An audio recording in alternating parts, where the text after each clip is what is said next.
একটি জিনিস যা অভিজ্ঞতার একটি নতুন সমৃদ্ধির সূচনা।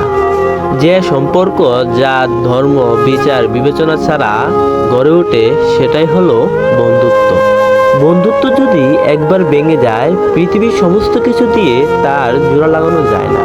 বন্ধুত্ব হলো ডানাবিহীন ভালোবাসা। বন্ধুত্ব মানেই হলো দুটি দেহ একটি আত্মা। বন্ধুত্ব হলো একটি কাচের অলংকার, যা একবার ভেঙে গেলে তা আবার জোড়া লাগানো খুবই কষ্টসাধ্য। তাই একে যত্ন করে আগলে রাখতে হয়। বন্ধুরা তো এমনিতেই অমূল্য হয়, গলা জড়িয়ে ধরতেই যেন সব দুঃখ মুছে যায়। বন্ধুত্ব হলো একটি সিমেন্ট, যা সবসময় নিজেকে একত্র রাখতে চায়। বন্ধুত্ব হলো চুইংগামের মতো, যা একবার মনে স্থান করে নিলেই হলো, ছাড়তে চাইলেও তা সম্ভব হয় না।